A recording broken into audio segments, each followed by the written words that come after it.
Hey yo, what up? It's your girl bewitchedfaun, coming in with episode 14 of Faun's Horror Corner, a series where I watch a random horror movie on Tubi and we talk about it. This week I watched Cabin Fever from 2002. The description Tubi gave us was, a group of kids are trapped in the woods and methodically killed off by a horrifying flesh-eating virus. Now, full disclosure, I have seen this and the others in the series before. I know that I already like these movies. This is kicking off a new series that we will cover, and I'll be watching this series in what Google says is the order to watch them in. On another note, this movie is directed by Eli Roth, who is also known for directing many other movies that I enjoy or have watched, like Borderlands. Don't watch that, you won't get your time back. Thanksgiving, which was really fun. The Green Inferno, controversial but cool, and Hostel 1 and 2. A fucked up favorite of mine. And lastly, this movie depicts a flesh-eating virus, and it can be a bit gnarly to watch. Editing faun is going to gauge out how much I'm going to have to censor, but just in case, watch at your own discretion. It's definitely gory. With that out of the way, let's get into the movie.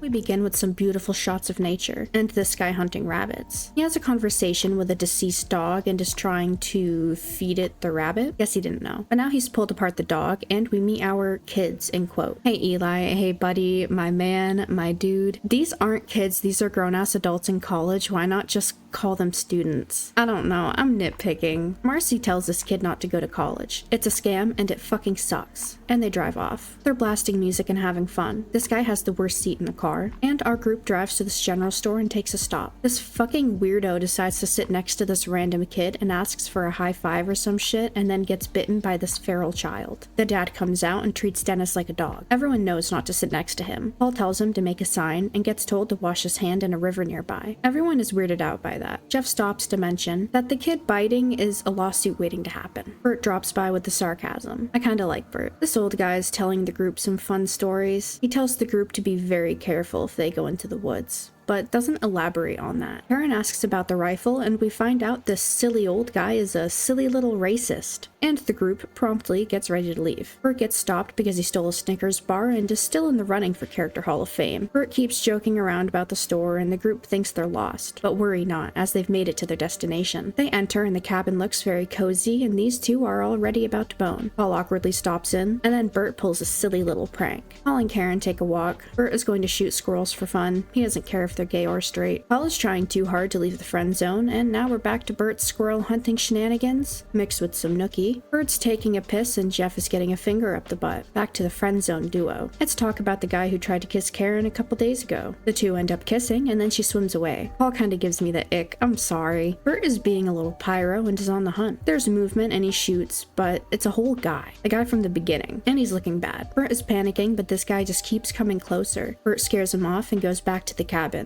He gets reams for leaving a fire unattended. It's nighttime now, and they're roasting marshmallows over a fire. The group is pushing Paul to tell a traumatic story. It's not directly vital, so basically the bowling alley workers were forced to watch each other get murked. He was there as a kid. Bert takes nothing seriously, and Paul keeps talking, and this guy looks like John Travolta, but now I think it's just Eli Roth. The group gets alarmed by this guy walking up with his dog Dr. Mambo, and I kind of adore him. He asks to join, but Jeff isn't a fan, until he pulls out his weed, and now he's joined the party. That's my kind of friend. This is Justin, but his skating name is Grim. Also, that's Eli Roth. Bert and Jeff make a bet that they can only drink beer for the rest of the trip. A storm is coming, and Grim is invited inside, but he has to go back to his tent to bring his belongings inside, but he'll come back with the weed. Inside we go, and the vibes are pretty chill. And they're talking about boinking. Bert tells a foul story about his dog sticking his tongue up his prison pocket, and I don't think I like Bert as much now. Someone knocks, and Jeff goes to answer. Instead of Grim, it's that guy that scared Bert, and he's looking even worse. Everyone gets up to look. He's asking for a doctor, and Bert tries to hide his face, but he's recognized and gets called out, so he shuts the door on him. Everyone wants to help, but Bert says nah, and there's no service. Now he's trying to steal a car. Weapons are grabbed, and they all run out to get their car back. Bert shoots. The guy is spraying blood all over. Jeff breaks a window, and it's a chaotic mess. He walks towards the girls. Marcy sprays him, and Paul comes up with a torch, and the guy gets lit the fuck up, and he runs into the woods. The traumatized group talks about the situation. They aren't sure what to do. It was a long night for everyone, one, and now it's the next day. Jeff and Bert are heading out. Paul is staying home with the girls, but Marcy is heading out as well, it seems. We see the crispy guy floating in a local water source, which is yikes. Which reminds me of the Elisa Lam case. I was so fucked up when I first heard about that. She was found in the Cecil Hotel water tank after 19 days of being in there, and it's a horrible thought that people were unknowingly drinking and cleaning themselves in that water. Also, if anyone has any theories on that case, just in general, please drop it in the comments. I would love to have conversations about that with like literally anyone. Paul checks in on Karen, but she's understandably not alright. They hug it out, and he shares his totally nasty water with her. Over to Jeff and Bert. They're walking up to a farm and see this lady butcher a pig, but she's not very happy and berates the two. It seems the pigs she's been given are sick and not safe to eat, but they tell her they need a mechanic and can't get into town because their truck is busted. She's really nice and offers to radio a tow truck for them. Bert mentions a crazy guy damaged the car, some strange hermit. She mentions it could have been Henry, but she's like, nah, he wouldn't. And then we see a picture of him. Bert and Jeff notice it, and they start to backtrack and change the story. Now they're ready to leave and just walk to town instead. So with that information, they leave. Marcy is on a boat now and reaches shore. No one seems to be around, and she keeps walking with a shot that's reminiscent of Texas Chainsaw Massacre. She approaches a house, no response to her calls, and she enters. But Bert and Jeff are already here. Marcy tried to find Henry, to no avail, and Bert found beef jerky. They chat about how the cops probably don't know yet, or they'd be at the cabin. Now we see Paul going to the door as someone knocked, and it's Deputy Winston. He heard there was a lot of commotion, and Paul starts telling him what happened. Deputy Winston is taking notes and mentions it looks like they had a sick party. Back to telling the story. Deputy Winston is chill though, and he doesn't want to ruin their fun. Winston gets zesty in the presence of a female and tells Paul he's gotta stay in party man. Winston tells Paul that he'll have someone come by tomorrow afternoon to tow and fix the vehicle. You're the party man, so you're top priority. Winston takes his leave, and Karen finished off that water. Bert and Paul are cleaning off the truck and chatting about Karen. But Paul notices Dr. Mambo being unfriendly and approaching, but Marcy scares him away with the rifle. So they ask, where is Grim? Jeff thinks he's rotting like Henry and wants to leave right now. Karen isn't feeling good and walks away, and the others keep making a plan to leave. Paul checks on Karen and brings her yummy water, and now she's feeling cuddly. Jeff and Bert are trying to work through the war with Dr. Mambo. Now it's nighttime, somewhere around horny o'clock, because he's finger blasting her. He pulls his hand up, and it's real bad, like really bad. Everyone comes in and is panicking. Karen is infected. Bert especially is shitting a brick. Everyone gets checked out for the infection, but everyone else seems clean. They're outside with a mattress, Karen trailing behind. They're putting her outside in a shed like an animal, and she is a bit salty. They're going to get help, and someone's going to keep watch with the gun outside. Paul is on a solo quest with a bat. Marcy brings Karen a little snack, and she is not in the mood. Paul walks up to a house and looks inside, finding a lady naked in bed, and gets busted for watching, and he has to run away. Good job. Back home empty-handed, but Marcy made chili for everyone, and no one wants to eat it. They're bickering about sleeping separately and making their own meals. Bert makes a bad joke, and Jeff starts fighting him. Paul breaks it up and says, come on guys, we gotta work together. Oh, and Bert lost the bet as he drank water. Barking is heard, and Dr. Mambo is trying to break into the shed. Jeff fires a warning shot, and he's scared away. Bert says, don't worry, we'll stay out all night and keep watch Karen. But she's not responding, and she sounds pretty bad in there. It's the next day. Bert gets the car to start and tells the others. They go to grab Karen, and she's looking really rough. Marcy and Paul wrangle her. Paul coughs up blood and has a nasty spot on his tum-tum. Karen is getting moved, and Bert hides that he's infected. Jeff doesn't want to sit near her though, and it seems justified as Karen spews blood inside the vehicle. No one else wants to leave for their own reasons, but Bert is stern about it. Paul notes that he's not looking great. Bert drives off without them to get a doctor. Karen gets put back on the mattress, and Jeff is going to go far, far away with the beer. Marcy tries to stop him, and he tells them all, y'all been touching her blood, and I want to be nowhere near you. And then he runs off. Karen gets put back into the shed. Paul tries to comfort Marcy, and apparently growing dread makes her zesty. So now they're boinking. Paul cleans his peener with mouthwash, and Marcy cleans her face with water. And her back is looking yikes. Bert pulls up to the general store yelling for help. He mentions a disease his friends are getting and asks about a hospital. The owner says stay where you are and I'll get a doctor. Dennis is yelling about pancakes and pulls out some sick moves and then bites Bert. A fun fact about this scene that I read online, so take it with a grain of salt, is that Eli Roth learned that this kid is a black belt in Taekwondo, so Eli improvised the scene so the kid could like show off his skills, which is pretty cool. His dad is angry now and blaming Bert for what he's done to Dennis, but like, why is your child so feral with the instinct to bite people? The owner says, you being sick is your own damn problem. Dennis being sick is my problem. And he's ready to kill off Bert, but he drives away. The owner informs this big guy that the people in the cabin have a disease, and he just gave it to Dennis. Now it's hunting season. Paul mentions finding Jeff and getting help. Marcy is sticking around though. Now a redneck chase is happening, and Marcy is having a bad time in the bath, and her back is pretty yikes. The truck stops working, and and Bert has a fit, but the hunters are close on his trail. Paul is solo questing and finds a rotting corpse in the water. So he gives him some pokes, flips him over, and falls on top of him, and is struggling to get out, but notices this sign and takes his leave. Bert is still being hunted in a chase through the woods. Marcy is shaving her legs, and now her legs are looking rough, and she takes some skin off with that one and turns on the shower, but it only gets worse from there. Honestly, out of everything vile in this movie, this was the one scene that I had trouble watching. As someone who shaves their legs, what a nightmarish thought and just a thing to imagine. A shot alerts everyone. Marcy steps outside and Dr. Mambo chases after her. She couldn't open the shed fast enough and got mauled by Dr. Mambo. Paul hears the commotion and runs, but he's too late, and Dr. Mambo got busted snacking on Karen. He chases Paul, but Paul gets the rifle and takes out Dr. Mambo. He checks in on Karen, and her face is entirely gone, but she's still alive. Not for long though. Paul takes her out. He's about to leave, but Bert is crawling up the steps. He gives Paul the heads up about the hunting party. Speaking of them, they're approaching the cabin now. Walking to the door, they bust in and Bert is waiting, but gets taken out after his one-liner. Paul was ready though. Long hair guy is taken out, as well as the store guy, and the big guy gets a screwdriver in the ear. Paul finishes the job on the store guy. Paul starts yelling for Jeff, saying that it's in the water and don't drink it. On his solo quest, he finds a cave and enters, finds a lone light and some legs further down. He continues walking, but he takes a tumble. He tripped on Grimm's torso, poor guy. Paul runs and finds the stranded trucks. The hunters left the keys inside, and now he's on the road. He notices the infection on his hand, but he was distracted and he hit a deer, who was still living and fighting. Paul grabs a shotgun and blasts it. Now he's covered in blood. He gets out to look at the deer and the engine dies. Now we're at a party with Deputy Wilson being cringe. Winston. Whoops. Right? Yeah, it's Winston. Fuck me. How long have I been calling him that? Now we're at a party with Deputy Winston being cringe. Paul walks up and crashes it. Paul asks about the tow truck and Winston apologizes and tells a winded story, but he offers a ride. But he's getting a hit on the radio. Those kids in the cabin are on a killing spree. They're armed and hostile, and they have a skin virus. If you see them, shoot them on sight. Paul starts coughing and asks about that ride. The vibes are off, and Winston doesn't want to shoot him. This harmonica guy is kind of a vibe. Paul gets beat with a guitar and is coughing blood everywhere. Everyone else ditches, and now it's Winston and Paul. Winston is more mad about the party being over. Paul knocks him out and runs. Paul is in the road trying to catch a ride. This big rig is driving up and Paul throws himself down, and it stops. And then he gets dropped off at the hospital. He has a nightmare, and then a dream about Karen, and then a nightmare again. Now he's in bed, and still very infected. The cop asks him to start from the beginning. Tell us where you got the disease. He mentions the guy in the woods, but kind of rambles after that, and then they leave. They talk about transporting him elsewhere. The cop says he'll take care of it. Winston is okay, and is transporting Paul, who keeps saying water. Now it's a new day, and we see Jeff crawl out of this vegetation. He takes a long walk and makes his way to the cabin. He enters and is shocked by the sights left behind. They're all dead, but hey, he made it. And he keeps repeating that he made it. Now he's loud, and he steps outside celebrating that he made it. But then he gets shot down by the local police and added to the burn pile. These kids are filling up their container with very yummy water, and for 5 cents, you too can have fresh lemonade. We learn that the old guy isn't as racist as we thought, and a lot of people are drinking the fresh lemonade. And that's it. That's the movie. Let's get into my afterthoughts.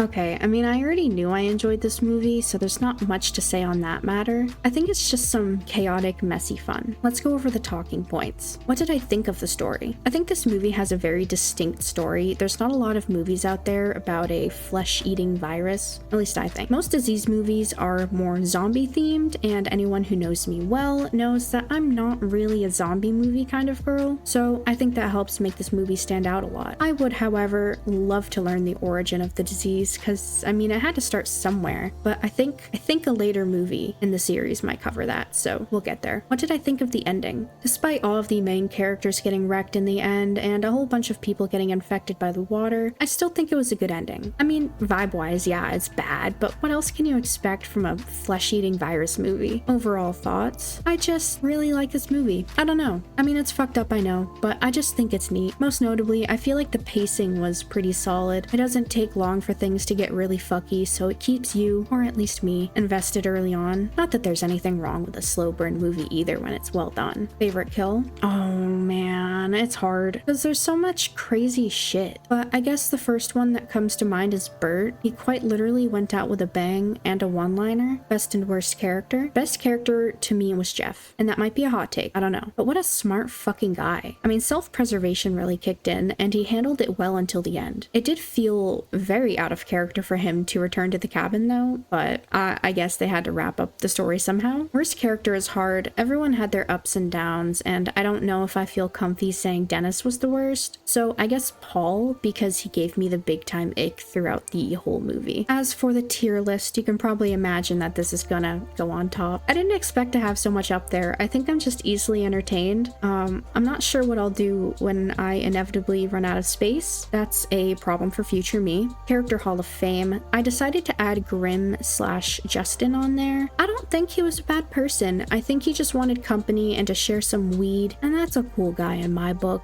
Well, that's all I got. Thank you for watching. If you're still here, I upload these every Saturday around 12 p.m. Eastern, as long as life doesn't get in the way. So if you enjoy these, then feel free to like, comment, or subscribe. Do what you want. I can't tell you what to do. My socials are down below, as well as the link to the movie so you can watch it yourself and form your own thoughts and opinions. Let me know what you think if you decide to watch it. Next week, we will cover the next movie in the series, Cabin Fever 2: Spring Fever. Thank you one more time for watching. Stay safe and spooky, y'all.